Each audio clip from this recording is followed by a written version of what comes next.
Paz de Cristo, hermanos y amigos. Tenemos mucho placer, mucho gusto de estar con ustedes una vez más en este nuevo horario de las 7 de la noche, día domingo. Y en el día de hoy tenemos la oportunidad de compartir con ustedes la palabra de Dios, un estudio bíblico sobre la palabra de Dios. Le damos la bienvenida a todos ustedes a su canal Asamblea Apostólica La Peña de Oreb. Y en este día Dios tiene una bendición especial para nosotros. Allá donde están ustedes en sus hogares, que Dios les bendiga ricamente y que estén allí unidos en familia, viendo y escuchando lo que es la palabra de Dios. Voy a invitarlos a que busquemos la palabra de Dios en el libro de Marcos, Evangelio según San Marcos, y vamos a tener una lectura allí en el capítulo 2, Evangelio según San Marcos, capítulo 2, y vamos a leer allí del verso 1 al verso 3 y luego del 10 al 12. Dice así la palabra de Dios. Entró Jesús otra vez en Capernaum después de algunos días, y se oyó que estaba en casa, e inmediatamente se juntaron muchos, de manera que ya no cabían ni aun a la puerta, y les predicaba la palabra. Entonces vinieron a él unos trayendo un paralítico que era cargado por 4, y dice el verso 10: pues para que sepáis que el Hijo del Hombre tiene potestad en la tierra para perdonar pecados, dijo al paralítico: a ti te digo, levántate, toma tu lecho y vete a tu casa. Entonces él se levantó enseguida y tomando su lecho salió delante de todos, de manera que todos se asombraron y glorificaron a Dios, diciendo: nunca hemos visto tal cosa. Vamos a presentar este estudio en las manos de Dios. Jesús, en estos momentos presentamos delante de ti este estudio y te pedimos que tú bendigas a mis hermanos, a mis amigos a través de esta palabra, Señor. Que esta palabra quede guardada allí en sus corazones y que en el día en que ellos tengan una necesidad, una situación, esta palabra venga a su mente y ellos la usen para bendecir sus vidas. En el nombre de Jesús, amén. Bien, hablando de Jesús y de su ministerio, el ministerio de Jesús tuvo dos aspectos principales. Y aunque estas cosas tal vez sean cosas básicas, son cosas que debemos recordar, porque tenemos que tener siempre presente en nuestra mente lo que estamos en este camino, de dónde nos sacó el Señor, dónde estábamos nosotros, en el lodo cenagoso del pecado, cuando el Señor nos llamó y nos trajo a sus caminos, y todo lo que ha hecho en nuestra vida, y sus atributos, su santidad, su magnificencia, su poder. Bien, el ministerio de Jesús tuvo dos aspectos principales. En primer lugar, fue enviado por Dios como el Cordero que quita el pecado del mundo.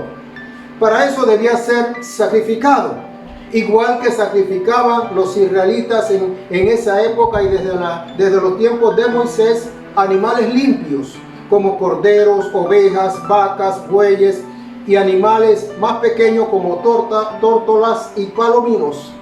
Estos animales eran muertos como sacrificio expiatorio por los pecados del pueblo, aunque en realidad lo que ocurría era que solamente cubrían el pecado, pero no lo perdonaban. Era algo temporal, era algo transitorio, hasta que llegara el sacrificio perfecto, que es Jesucristo.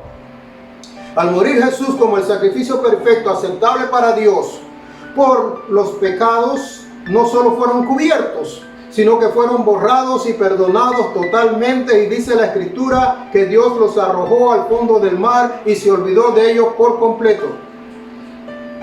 El otro aspecto del ministerio de Jesús tuvo que ver con la parte humana. del hombre, sus dolencias, sus enfermedades, sus miedos y temores. En este estudio vamos a hacer un análisis de estos dos aspectos que nos muestran el amor y la misericordia de Dios para con nosotros, para con el hombre. Y en primer lugar vamos a ver la primera parte de este ministerio, el perdón de Dios. Lo primero que hace este relato que acabamos de ver aquí en Marcos capítulo 2, del verso 1 en adelante, es que nos ubica en el lugar donde se encontraba Jesús exactamente. Dice el verso 1, entró Jesús otra vez en Capernaum, después de algunos días, y se oyó que estaba en casa. Dice que estaba en Capernaum y que se encontraba en casa.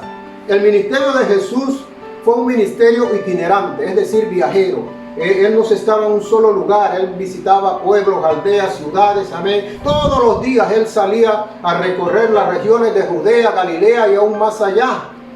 Estos viajes en ocasiones les tomaban varios días fuera de casa. Pero cuando hablamos fuera de casa, no nos referimos a la casa donde nació Jesús, la casa donde vivió Jesús en Nazaret. Jesús, la casa que se habla aquí era la casa de Pedro, aunque Jesús no era de Capernaum, pero como Jesús había dejado su casa, su parentela, para poder cumplir la misión que le fue encomendada, Pedro, que vivía en Capernaum, le había dado hospedaje. Y la casa de Pedro se había convertido en la casa de Jesús. Significa entonces que Jesús se encontraba en la casa de Pedro. Este era su cuartel general. Desde allí, desde Capernaum, él salía para distintos lugares y volvía y regresaba. Y al darse cuenta la gente de Capernaum que Jesús estaba de vuelta en casa, se dirigieron hacia allá. Una gran multitud, de los cuales algunos pudieron entrar, y seguramente la mayoría no pudo entrar, se quedaron fuera de la casa, alrededor de la casa. Y Jesús les hablaba la palabra, es lo que acabamos de leer en el versículo 2. E inmediatamente se juntaron muchos, de manera que ya no cabían ni aún a la puerta, y les predicaba la palabra.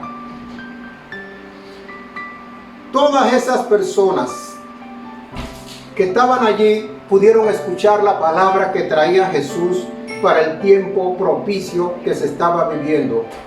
Esto es una lección para nosotros, porque Jesús predicaba la palabra todos los días. No había un día en la vida del ministerio de Jesús que él no predicara la palabra. Y esto es un ejemplo para nosotros, porque es triste ver cómo la iglesia no está aprovechando el tiempo. Pablo lo dice de esta manera: predica la palabra a tiempo y fuera de tiempo. O aprovechando el tiempo, porque los días son malos. Son malos nuestros días. Son días terribles. Nosotros lo estamos viendo. Estamos viviendo unas situaciones que nunca se habían vivido en la historia de la humanidad.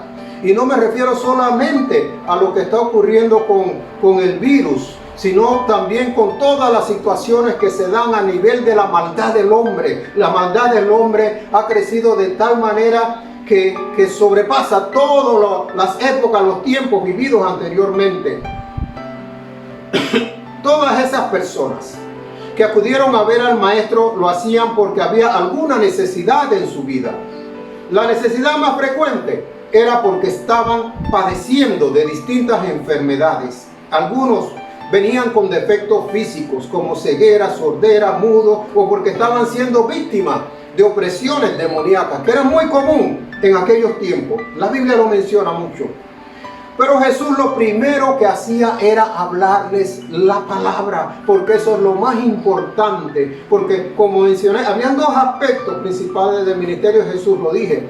Y el primero y el más importante de los dos era el del perdón de Dios. Jesús traía una oferta de parte de su Padre, una oferta de perdón y de vida eterna. Y eso era lo más importante para él, presentar esa oferta al pueblo, presentar esa oferta a la gente. Sin embargo, para la gente, lo más importante era su necesidad física. Así ocurre siempre, así ocurre también en nuestros días. La gente acude a Jesús por las necesidades, por enfermedades, por situaciones que están pasando. Pero es allí donde aprovecha el Maestro Jesús para entonces presentar la situación en que se encontraban las personas, el pueblo, la gente, la humanidad. Él aprovecha ese momento y comienza a hablarle acerca de la necesidad de ellos de acercarse a Dios para recibir el perdón de pecados y alcanzar vida eterna. Hoy en día la gente va en busca también de satisfacer esa necesidad física. Y entonces allí donde nosotros tenemos que aprovechar para hablarle la palabra del perdón, la palabra de restauración, la palabra de Dios que es viva y eficaz. Y como dice, es como una espada que atraviesa el alma y el espíritu y hace la obra para la cual Dios lo envía, la palabra de perdón, la palabra de vida eterna. Y la historia principal aquí tiene que ver con un paralítico que fue llevado por sus amigos al oír que Jesús había regresado a casa. Él no podía ir por sus propios medios porque era un hombre paralítico, no podía caminar. Pero él tenía amigos que lo querían, que lo apreciaban. Y los amigos, al saber que esto estaba sucediendo, que Jesús estaba regresando a su casa, lo que hacen es tomar al amigo entre los cuatro y llevarlos allá para que Jesús hiciera algo por él, algo por su vida. Ellos no podían entrar por causa de la multitud. Estábamos diciéndoles que las personas llenaron la casa de Pedro y se quedaron afuera muchas porque no se podía entrar, no cabían, era demasiada la multitud que había acudido para ver al maestro. Así que ellos no tenían manera de entrar. Así que ellos comenzaron a pensar, a meditar, a reflexionar. ¿Qué podemos hacer? Tenemos que llevar a nuestro amigo delante de la presencia de Jesús para que ore por él, para que lo sane, para que haga el milagro. Y al ver esto, ellos tuvieron una idea. Ellos decidieron subir a la azotea de la casa. Todas estas casas tenían una escalera que llevaba a la azotea. Así que ellos tomaron esa escalera y subieron allá al techo de la casa. Esos techos eran hechos de paja y de lodo. Amén, se mezclaban y se convertían en barro. Y al mezclar la paja con el barro, amén, quedaba firme. Así que no era algo difícil de quitar. Así que ellos comenzaron a escarbar. Hicieron un hueco en el techo de la casa de Pedro. Esperaron hasta que tuviera la amplitud necesaria para descender por allí a su amigo. Y cuando ya tenía el largo suficiente, metieron a su amigo por allí. Tal vez lo bajaron con una soga, amén, y lo pusieron exactamente que quedara frente al maestro. Todos los cálculos tal vez ellos lo habían hecho. Así que bajan a su amigo y el paralítico queda frente a Jesús. ¿Cuántos dan gloria a Dios? Esto es algo impresionante. Lo que la amistad puede hacer cuando hay verdaderos amigos. Así que el Señor alaba la fe de estos hombres, amigos del paralítico. Y luego, contrario a lo que todos esperaban, porque todo lo que estaban esperando en ese momento es que Jesús hiciera un milagro y sanara a ese paralítico y el paralítico saliera caminando. Y lo que hace es que le dice al paralítico: hijo, tus pecados te son perdonados. Hijo, tus pecados te son perdonados, porque eso era lo más importante para ese hombre, recibir el perdón de pecado. Lo más importante para nosotros, para los seres humanos, es recibir el perdón de Dios, porque nuestra vida aquí en esta tierra es transitoria. No vamos a estar aquí para siempre. Y cuando eso ocurra, cuando partamos de este mundo, ¿qué va a ser de nuestra alma? ¿Qué va a ser de nuestro destino eterno? Si nosotros recibimos el perdón de Dios, tenemos asegurada la vida eterna con Cristo Jesús. Y eso era lo que le interesaba a Jesús. Por eso es lo que le dice: hijo, tus pecados te son perdonados. Amigos y hermanos que me escuchan, lo más importante en la vida de cada ser humano es recibir el perdón de Dios. La amistad de Dios con el hombre se rompió allá en el jardín del Edén. No fue Dios quien le dio fin a esta amistad, sino el hombre. El hombre que se enemistó con Dios. Pero Dios, desde ese momento, ha estado buscando la manera de reconciliar al hombre con Él. Y para lograrlo, es que envió a Jesucristo como mediador, para que Él sirviera, amén, como puente entre los hombres y Dios. Los escribas, al escuchar las palabras de Jesús acerca del perdón, cavilaban en sus corazones, no dijeron nada, pero cavilaban en sus corazones, sus pensamientos, dice la Escritura. Blasfemias dice, ¿quién puede perdonar pecados sino Dios? Cuestionaban a Jesús por las palabras que le había dicho al paralítico.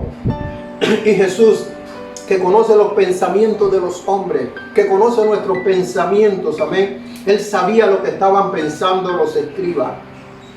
Así que Él les dice a los escribas, ¿por qué caviláis en vuestros corazones?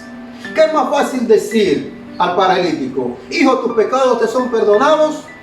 O decir, levántate, toma tu lecho y anda.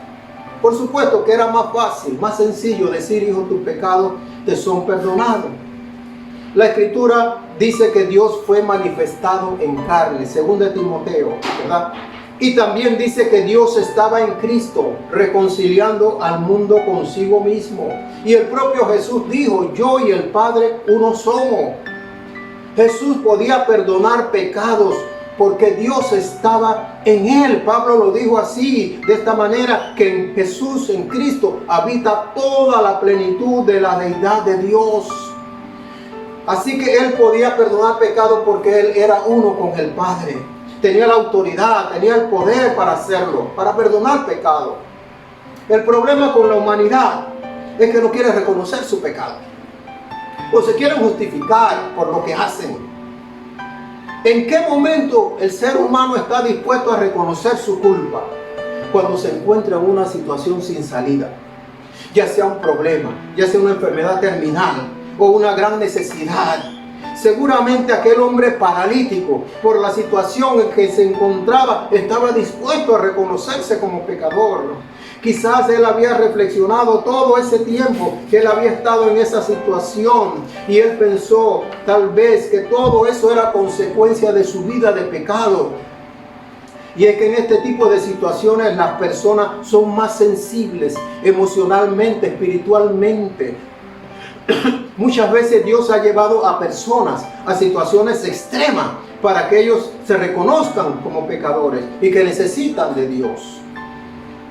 Es en estos momentos que el hombre reflexiona sobre su vida, sus actitudes, y se arrepiente de no haber tomado en cuenta a Dios en ninguna situación. Porque ¿qué es lo que dicen las personas cuando están en una situación de esa clase? Dios mío, ayúdame. Dios mío, por favor, sáname. Dios mío, por favor, sácame de esta situación. Entonces el hombre se acuerda de Dios. En su peregrinar por el desierto, el pueblo de Israel muchas veces se rebeló contra Dios. Y en una de esas ocasiones, el Señor envió serpientes venenosas contra el pueblo, y los que eran mordidos por las serpientes morían. Moisés comenzó a clamar y a pedir perdón por los pecados del pueblo, y Dios le dio ciertas instrucciones. Le dijo que fabricara una serpiente de bronce y que la colocara sobre un asta, y que la levantara y la pusiera al alcance de la vista del pueblo. Que los que miraran a la serpiente serían sanados de la mordida. La serpiente de bronce serían sanados de la mordida de la serpiente. Así que las personas que eran mordidas por la serpiente levantaban su mirada hacia la serpiente de bronce y eran sanados. Esto no era algo mágico. Eso tenía un simbolismo. Y ahora vamos a ver por qué. El veneno de la serpiente representa el pecado. Y el pecado causa la muerte espiritual del ser humano. Pero si la persona levanta su mirada hacia la cruz y se arrepiente, recibe perdón de pecados. Por eso Jesús, tomando en cuenta esta situación que vivió el pueblo de Israel en el desierto, y hablando con Nicodemo, Él le hace remembranza acerca de esta situación. Y Él le dice que así como fue levantada la serpiente en el desierto, lo que estábamos mencionando, así era necesario que el Hijo del Hombre fuera levantado para que todo aquel que en Él creyera no se perdiera, mas tenga vida eterna. Recordemos, Jesús murió crucificado, y en la crucifixión el reo de muerte era puesto sobre una cruz que era colocada en el suelo. Allí era clavado el reo, ¿verdad? Y luego que ya había sido clavado, era levantado y expuesto a la vista de todos. Eso sucedió con Jesús. Y el remedio para el pecador era mirar hacia la cruz y reconocer que Cristo estaba muriendo por los pecados de ellos, por los pecados del mundo. Allí en la cruz, Satanás, la serpiente antigua, fue juzgado y condenado. Y el acta del decreto de muerte que existía contra nosotros por el pecado de Adán fue abolido allí en la cruz. Todo eso era tipo y figura de Jesucristo. Esa serpiente de bronce allí en el desierto representaba la mirada que tenía que dirigir el pecador a la cruz. La realidad es que sin importar qué tan terrible hayan sido los hechos de una persona, sin importar la gravedad de los pecados cometidos por ella, Dios en su misericordia ofrece el perdón si existe el arrepentimiento. Un ejemplo de esto lo tenemos en el libro de Jonás. La mayoría de las personas conocen este relato, pero más que nada por el asunto del gran pez que se atragó a Jonás. En los tiempos de este profeta había una ciudad cuya maldad y crueldad sobrepasaba cualquier pueblo de la antigüedad de esos tiempos. Y Dios le ordenó al profeta que le fuera a predicar la palabra.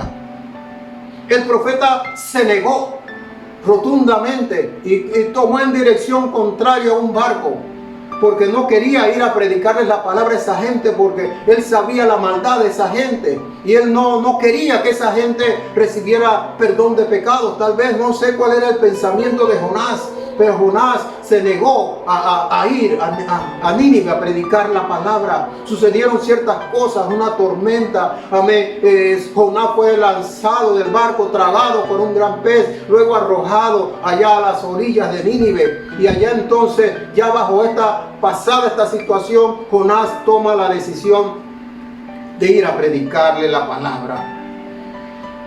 Esta ciudad, Nínive, capital del imperio asirio, era una ciudad idólatra. Tenía infinidad de dioses que adoraban. El principal de ellos era Dagón. Recuerden, Dagón, el dios de los filisteos. Y además de su crueldad, su condición moral era terrible. Fornicación, adulterio, orgías, de todo. Amén. Era ese pueblo. Sin embargo, Dios se fijó en ellos. Dios puso su mirada en ellos y envió a su profeta a predicarles. Y el anuncio del profeta era que la ciudad sería destruida al cabo de 40 días.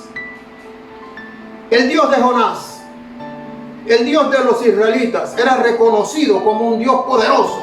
Y se contaban mucho los hechos maravillosos que había hecho ese Dios, sobre todo lo ocurrido en Egipto. Eso habían pasado los años y generaciones, y eso se seguía contando porque fue algo grandioso lo que sucedió en Egipto. Nosotros lo sabemos, amén, en los tiempos de José. Y cómo Dios había acabado con Faraón y todo su ejército, el ejército más poderoso del mundo en ese tiempo, el imperio más grande en ese tiempo. Dios lo humilló y destruyó, acabó con el faraón y su ejército, ahogándolos en las aguas del Mar Rojo. Ahora, ¿qué sucedió como resultado de la predicación de Jonás? Dice la Biblia que los hombres de Nínive le creyeron a Dios, le creyeron al anuncio del profeta y proclamaron ayuno. Y comenzaron a humillarse delante de Dios. Y aún el rey creyó y ordenó un ayuno nacional para todos, desde el más grande hasta el más pequeño. Incluso que incluyeran a los animales, que tampoco les dieran de comer a los animales. Y Dios vio el arrepentimiento genuino de todo ese pueblo y los perdonó, dice la historia. Usted puede leer el libro de Jonás, es un libro corto, lo lee en pocos minutos. Ahí se va a dar cuenta de lo que estamos hablando. ¿Qué nos demuestra esto? Que Dios solo pide al hombre que se arrepienta y Él será amplio en perdonar todos sus pecados. Hasta aquí llegamos con la primera parte del ministerio de Jesús. Ahora vamos a ver la segunda parte. Jesús, nuestro sanador. Porque dije que en la parte humana también Jesús estuvo llevando a cabo obras en su ministerio. La Biblia nos dice que a la edad de 30 años Jesús comenzó su ministerio. Y dice el libro de Mateo que Jesús recorría toda Galilea, enseñando el evangelio del reino y sanando toda enfermedad y toda dolencia en el pueblo. Y la fama de Jesús se extendió. Y venían a él todos los enfermos y necesitados, los atormentados por demonios. Y Jesús los sanaba a todos y eran liberados. ¿Cuántos dan gloria a Dios? A él sea la gloria, la honra y la alabanza. Hay una declaración en la Escritura sobre esto. Y esto está específicamente en el libro de Isaías capítulo 53 que dice, ciertamente refiriéndose a Cristo, el Mesías que habría de venir, dice, Él llevó nuestras enfermedades y sufrió nuestra dolencia. ¿Dónde? En la cruz. Y por su llaga fuimos nosotros curados. En el Evangelio de Juan, capítulo 5, vamos a buscar el Evangelio de Juan, capítulo 5. Hay un relato allí sobre una situación que se da allí cerca, en un estanque, el estanque de Betesda. Vamos a buscarlo. Juan capítulo 5. El paralítico de Betesda, dice este título.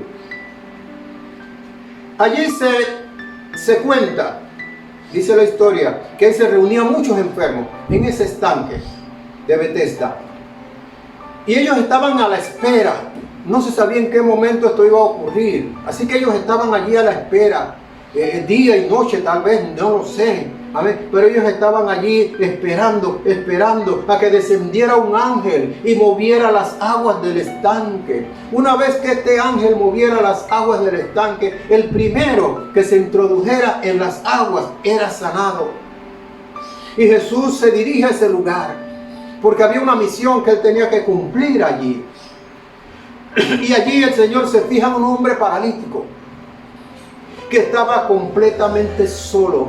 Los demás enfermos tenían consigo, acompañándolo, algún familiar, algún amigo, alguna persona, pero este paralítico no tenía a nadie, estaba solo, amén, sin ningún familiar a su lado, sin ningún amigo. Y a él le llama la atención esto, y se acerca a él y le hace una pregunta inesperada, y le dice, ¿quieres ser sano? La enfermedad vino al mundo como consecuencia del pecado. De no haber pecado Adán, no existiría la enfermedad en el mundo. Por eso la profecía de Isaías dice que Él llevó nuestras enfermedades al morir en la cruz, no únicamente nuestros pecados, y que por su llaga fuimos nosotros curados. Así que Jesús, esa pregunta que nosotros vemos aquí, que le hace al paralítico, también nos la hace a nosotros. Y nos está diciendo a cada uno de nosotros, si estamos enfermos, ¿quieres ser sano? Hay una actitud propia del ser humano cuando está pasando mucho tiempo por una situación específica, y es el conformismo. Otros le llaman resignación. El relato nos dice que el paralítico tenía 38 años padeciendo esa enfermedad, pero a pesar de todos esos años que habían transcurrido, este hombre no se conformaba a esta situación. Este hombre no se resignaba a vivir el resto de su vida así, paralítico. Así que él seguía buscando una solución a su situación. Y esto es admirable. Este hombre no había perdido su voluntad. Seguía intentándolo. La historia no nos dice qué tiempo tenía el enfermo de estar viniendo al estanque, pero da a entender que ya tenía mucho tiempo de estar viniendo al estanque. La enfermedad es algo que nos aflige a todos. Algunos tienen enfermedades que le afectan más, que no le permiten tener una vida normal, como aquel paralítico que tenía que depender de otros para todo. Igual que el que padece de ceguera, también tiene que depender de los demás para todo. Otros pueden estar padeciendo de enfermedades que la ciencia médica no le ha encontrado la solución, el remedio. Y tienen que vivir con esta enfermedad hasta que ya se terminan sus días aquí en la tierra. Pero este relato aparece en la Biblia para decirnos a todos que no nos debemos resignar, sino que debemos luchar, debemos buscar la respuesta de Dios, porque Él la tiene a través de Jesucristo, porque Jesucristo para eso murió, no solo para el perdón de nuestros pecados, sino también llevando nuestras enfermedades. La pregunta que Él hace es si quieres ser sano. ¿Cuál fue la respuesta del paralítico? ¿Acaso Él dijo, sí Señor, yo quiero ser sano? No, esa no fue la respuesta del paralítico. Él dijo, Señor, no tengo quien me meta en el estanque cuando se agita el agua. Y entre tanto que yo voy arrastrándose, se da a entender, otro va primero que yo y entra a las aguas del estanque. Respuesta equivocada. Tienes al maestro a tu lado. Él te está diciendo si quieres ser sano. No te está preguntando otra cosa. Dios te ofrece la ayuda, pero tú tratas de buscar la solución por tus propios medios. Estás buscándolo en lugares equivocados. Tal vez vas al médico, eso no es criticable, eso está bien. Amén. Pero primero uno clama a Dios, primero uno clama a Jesús. Nos hemos encontrado con personas con enfermedades terribles en todo este tiempo, este ministerio de más de 30 años. Y le hemos dicho, Jesús te puede sanar y Jesús te quiere sanar. En ocasiones la respuesta que nos han dado es, no, me están llevando donde un señor que me está recetando hierbas y otras cosas. Y tengo la fe que me va a sanar. La fe en los hombres. ¿Qué dice la Biblia acerca de eso? Maldito el hombre que confía en el hombre, dice la palabra de Dios. Otros dicen, no, yo estoy visitando al médico y él me está recetando medicina para la enfermedad que tengo. Pero la realidad es que tiene años de estar con la misma enfermedad y los médicos con las mismas medicinas y él sigue igual. En una ocasión me pidieron que fuera a orar por un muchacho en el hospital oncológico que tenía cáncer terminal. Un muchacho joven. Fuimos con unas hermanas y hablamos con el joven. Tendría como unos 20 años tal vez. Y le presentamos a Jesucristo. Y él lo aceptó. Como les decía, en esa situación el ser humano es más sensible emocionalmente y espiritualmente. Y luego oramos por él. Y Dios puso unas palabras en mí para que se las dijera a aquel joven.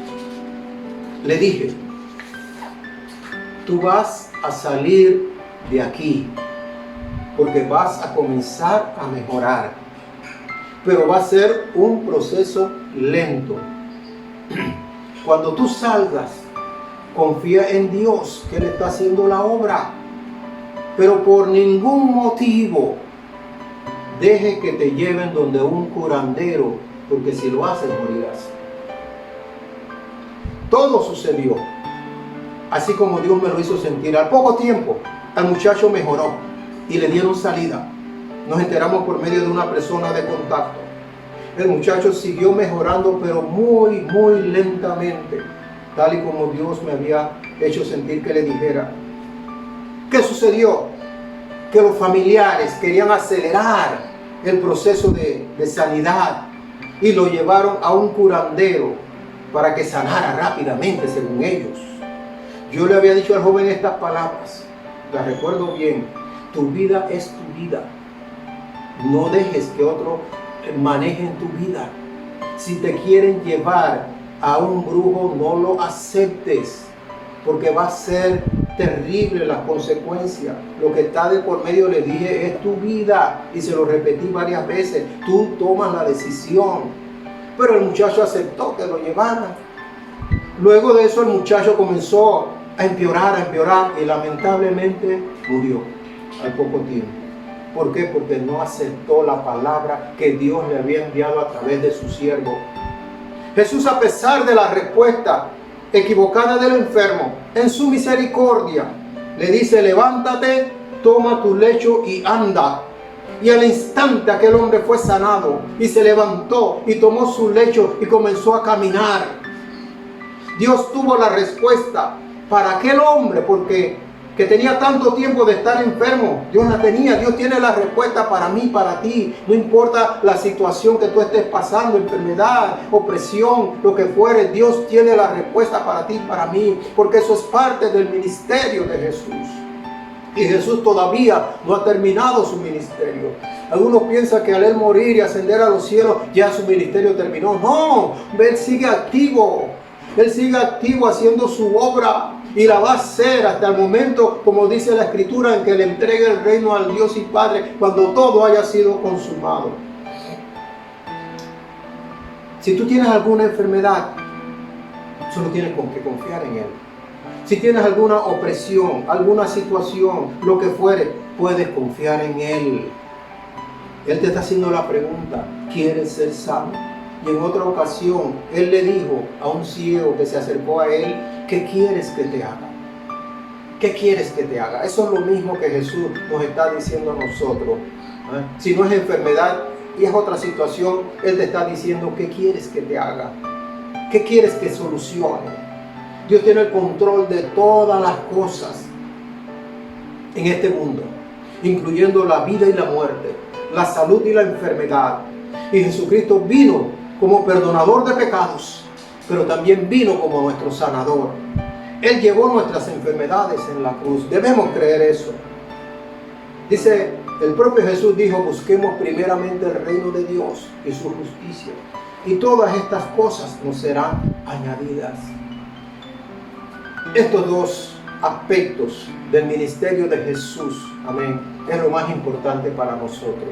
Lo primero, lo principal, lo número uno es el perdón de nuestros pecados, es la reconciliación de nosotros con Dios. Por un hombre entró el pecado en el mundo y con el pecado la muerte, y la muerte pasó a todos los hombres, dice la Escritura. Y habla de Adán, el primer hombre creado, y dice el primer Adán, alma viviente. El segundo Adán, que es Cristo, espíritu vivificante, porque Él da vida. Vida en abundancia, vida eterna. Dice que Él vino para dar vida y vida en abundancia. Y Él vino para destruir las obras del diablo. El diablo vino para matar, hurtar y destruir. Pero Jesucristo vino para destruir las obras de Satanás. ¿Cuántos dan gloria a Dios? Alabe al Señor allá en su hogar, donde usted se encuentra, y crea esta palabra, porque esta palabra es para usted, hermano. Esta palabra es para usted, amigo. Dios quiere hacer algo especial en su vida, en este día. Solamente usted tiene que recibir esa palabra en su corazón y creer que en verdad es palabra de Dios y que es ciertísima, porque todas las promesas de Dios son en Él sí y en Él amén. Damos gracias a Dios, hermanos y amigos, por la oportunidad que hemos tenido en este día de compartir este mensaje de la palabra de Dios. Así que, como siempre, al final nos despedimos, pero no sin antes pedirle, si aún no se ha suscrito a nuestro canal Asamblea Apostólica La Peña de Oreb, que lo haga. Amén. Que eso nos va a ayudar grandemente. Amén. Y además usted va a recibir notificación de nuestros programas. Active la campanita que está allí y va a recibir cada vez que hay un programa. Nosotros tenemos muchos programas. Amén. Así que usted puede estar al tanto de estos programas. Asamblea Apostólica La Peña de Oreb. Al final va a aparecer dos iconos, uno a mi derecha y a uno a mi izquierda. En uno de ellos va a aparecer la foto del pastor y su familia. Hágale clic allí y suscríbase. Le damos gracias a Dios por esta oportunidad que hemos tenido en el día de hoy. Y nos despedimos hasta el próximo domingo. Y recuerde, amigo, recuerde, hermano, que Dios está en control de todas las cosas y que Dios está mirando su andar y caminar en este mundo y que Él está interesado en su vida, en mi vida, porque Él es Dios de amor y Dios de misericordia. Nos vemos el próximo domingo, Dios mediante, que tenga una semana de bendición. Amén.